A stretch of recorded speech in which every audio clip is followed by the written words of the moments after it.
Hi everyone, this is the big sister Aura show, and today I have an interesting guest in the house, and we're having Ask Me Any 5 questions. It's a way of wrapping up on our addiction series that we've gone on for 2 months now. So join me as I ask my guest Nifemi Sowole 5 questions on addiction. Bye. A brief introduction of yourself. Hi, my name is Nifemi Sowole. I'm a psychologist, a CBT therapist, cognitive behavior therapist.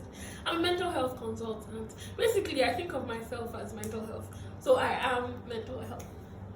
Okay. Does addiction have a cure?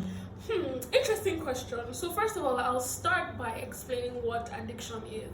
Now, addiction is formed when there's a dependence on a psychoactive substance, when you cannot do without using either alcohol or on the counter, off the counter drugs, and the hard drugs like cannabis, like nicotine cigarettes and all of those things. So addiction, first of all, is formed when there's a total dependence. That means you can't function, you can't live life on without using these things. Now, to your question, does addiction have a cure? To an extent, we will say that addiction can be managed, right? But living a life of sobriety, living a life free of dependence on a psychoactive substance depends on you. Depends on how willing you are to commit to the rehabilitation process and how willing you are to stick to sobriety. That's a life free of dependence on any psychoactive substance. Okay. Can I be totally free from addiction and all relapse? Can you be totally free from addiction without relapse, if that's your question? You can be free from addiction without relapse. So I'll explain something in addiction management. It's called the abstinence violation effect. Abstinence violation effect. And what this really means is sometimes on your journey or in your journey of sobriety is, a life free of addiction. In your journey of sobriety, you might one time have a sleep. And this is no excuse for you to say, okay, I'm allowed a sleep in sobriety, but you can have a sleep. But the abstinence violation effect means that once a sleep occurs, you don't base your success on that. You pick up and you keep on going. So the truth is, you can or may, that's the better word to use, you may slip up once, right? But that is not, an avenue to go back into a full-blown relapse. Once a sleep occurs, pick up again, keep going, keep going, keep going. I need you guys to go back and read up on abstinence violation effects. It's really important in addiction management. Okay. Who are the best professionals to talk to and where can they be found? Oh, amazing. We have so many psychologists, we have so many mental health experts that manage addiction. There's so many rehabilitation homes around. If you're in Lagos, you can reach out to the Lagos State University Teaching Hospital. They have, facilities to handle addiction management. You can reach out to Yaba, the Federal Neuropsychiatric Hospital, Yaba. They handle addiction management. There are so many private, psychiatric and rehabilitation homes all around. If you're also in Lagos, you can reach out to the Freudian Center. So many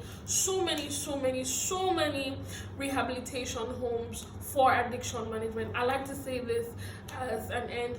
Sobriety and addiction, or stopping addiction, really determines, or it's based on your determination, right? How willing you are. Because the truth is, urges happen, we all have cravings, but you have to be determined to stop, and you need to be determined to stick to the program. The program is very difficult, it will test you beyond your limits, but you can do this.